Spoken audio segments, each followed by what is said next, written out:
Originally slated for a 2020 release, Outriders is finally here. A demo of the first area of the game was released a month before launch, and while it was interesting to have access to the early game, it actually made me lose interest in the title. There was an emphasis on cover in the tutorial that went strongly against the game's marketing. The cover system simply didn't work great, and I was hesitant to pre-order. Thankfully, Game Pass came to the rescue and made the game available on day one on console. After completing the campaign in roughly 2 days, how does the gameplay hold up, and is the writing really as bad as a mid-2000s Z-grade Euroflick? Spoilers, but yes, it is.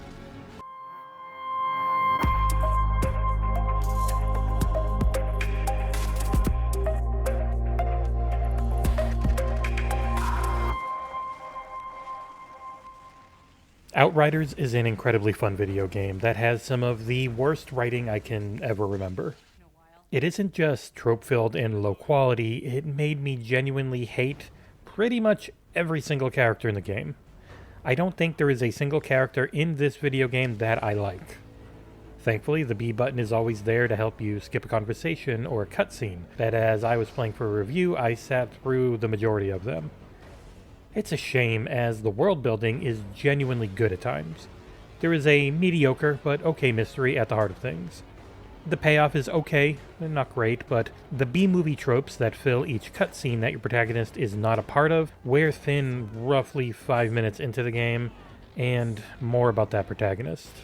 You are an Outrider. What that really is, you won't know unless you read the extensive and surprisingly well-written journal entries that unlock as you either find them in-world or have them unlocked through campaign progression. Know this, characters getting shot in the head out of nowhere during a cutscene is used roughly 400 million times throughout this campaign, and it is not used to great effect after the first time. The backstory finds that Earth has fallen apart, and you are the only colony ship that made it off the planet. After decades in cryosleep, you've made it to the planet Enoch. Shortly after landing, everything goes to hell. You are hit by a crazy storm dubbed the Anomaly, and end up being put in cryosleep again to try and save your life. When you finally wake up, you have the powers of a god, and the campaign follows as you try to right the situations that have gone wrong in your absence. There were genuinely emotional moments for me in the campaign, but they would almost always be followed up by something ridiculous that reminded me what I was playing. A good B game, something we don't get very often anymore. And what makes it so good, despite how awful the dialogue is? That would be the gameplay, which is phenomenal. The aim acceleration with the controller still needs some fine-tuning, but as you progress throughout the game and level your character up, you'll be having so much fun using your abilities that you'll barely notice. For the review, I dabbled with the Devastator, the Pyromancer, and the Technomancer, but my main character was the Trickster. They control time and space like a sadistic Time Lord. Each class feels different, has a deep skill tree, and a bevy of class abilities that allow you to tackle different fights in interesting ways. I played most of my time solo, but getting in some co-op play as Devastator, I used my Neo in the Matrix-like bullet catching ability so that my co-op partner could focus on damaging the enemies that were all focused on me. Co-op play supports up to 3 players at a time and runs on a peer-to-peer network infrastructure that seems strange at first, but does mean that the online play for this game should technically be available for a very long time. Getting back to those classes, the Devastator and Trickster are primarily close range focused. Pyromancers don't want to be too far or too close and love the mid-range, and the Technomancer excels at long-range sniping. There are no health pickups in this game, as each class has a different way to regenerate health outside of having life leech on their weapons. Devastators regen whenever anyone near them dies. Tricksters get a large burst of health and shields whenever they kill someone up close. Pyromancers regen when anyone dies while debuffed by their abilities, and Technomancers regen health on hit with their anomaly-powered weaponry. It's a great system that made my Trickster main rarely use cover outside of a few I need my abilities to come off cooldown moments when I was low health. There is an ebb and flow to combat that blends abilities and weaponry together in a beautiful way. Teleporting in behind someone, shotgunning them into chunks, and then teleporting back to my initial location is something that I will never get sick of. The game features a solid selection of weapons, though they are quite plain until you're roughly level 15. The max level is 30, by the way. There are SMGs, LMGs, assault rifles, sniper rifles, regular rifles, shotguns, and many variants of each type within its respective role. The real fun comes in the form of the over-the-top legendary weapons. In my run so far, I've had a rock-covered assault rifle that slows down every enemy hit with it in a similar manner to my Trickster's Time Lord powers. Also, a pair of dual-wield pistols that I modded to drop down incredibly powerful lightning strikes whenever I hit an enemy. The crafting system ends up being a huge selling point for the game, as it allows you to upgrade and modify your guns and armor to maximize your build's potentials. This is key as the game can be incredibly hard, though like with everything else, you have control over that. There are 15 world tiers that work much like the difficulty systems of Diablo 3. Each tier gets you better gear, more experience, and a higher chance at legendary drops.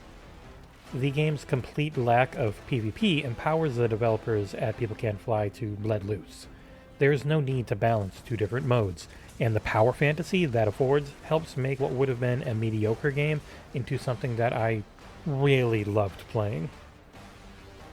The protagonist's voice acting is quite different depending on if you choose to play as the typical male or female roles. The character creator is solid, if not spectacular, as you have a decent number of options, but nothing mind-blowing like in a Fallout game where you can completely sculpt someone. Assassin's Creed Odyssey was the first thing that came to mind for me, though, as the male voice actor in that game sounded like a big dumb beefcake, and the female version was fantastic. It's similar here, though the male is even worse, and the female doesn't quite reach fantastic. I'm happy I played through with her voice, though, as my Devastator character is a male, and I immediately regretted that decision. The music is good, if not a bit generic, and occasionally mixed too loud. I didn't find any of it memorable, but it set the mood well for fights, and tried its best to convey that the cutscenes were anything but laughable most of the time, though it couldn't really do that. Graphically, the game can be beautiful, at times. A solid 60 frames per second helps quite a bit, and the art direction has some moments of pure visual splendor. Overall, though, it never reaches that next-gen level for me. The size of the combat arenas and hubs clearly showcase that this game was in development long before the specs of these consoles were known, as areas can be tiny, and you have constant load screens, which are hilarious because the SSDs in the new machines make these almost instant if you skip the cutscene. If they do an expansion for this title, I do wonder if it's next-gen only and some sort of content that really takes advantage of what these machines can do. While I didn't get to test it out, the game does feature crossplay between PlayStation, Xbox, and PC through a code system. This seems easier than having an entire Square Enix login system to go through, and from what I've seen on Twitch, it worked fine when the servers were up. And yes, despite not being a service game, if the login servers go down, you are kicked out, even if you only ever play and want to play solo. It's incredibly annoying that there is no offline mode to default to when the login servers are down, as the entire game is peer-to-peer and it should never kick you because others can't log in. I ran into a few bugs, not many.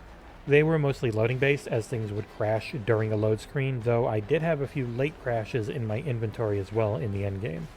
To quickly hit on that endgame, there are expeditions after you beat the main campaign, which reuse biomes but give you brand new areas to face a bevy of enemies in a run-based mission to try and get the best gear possible, so you can get to the higher and higher difficulties, culminating in a 15th unlockable expedition, which is like the final part of the game.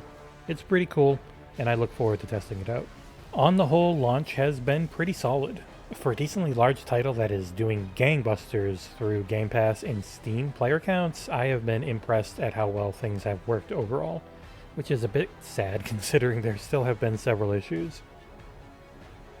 In conclusion, Outriders has some of the most enjoyable gameplay I can remember in quite some time. If you're reading or watching this a few months down the line, then hopefully the issues with aiming sensitivity have been worked out, because once that is fixed, this will be one of the better playing games ever.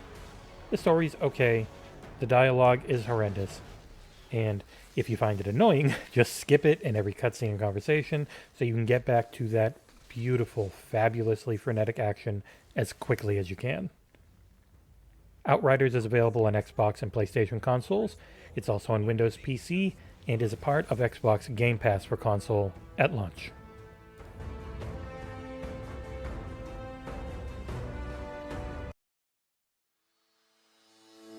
Thank you so much for watching. Please like, comment, and subscribe, and if you do subscribe, please tick that little notification bell and you will be pleasantly surprised at just how often we post.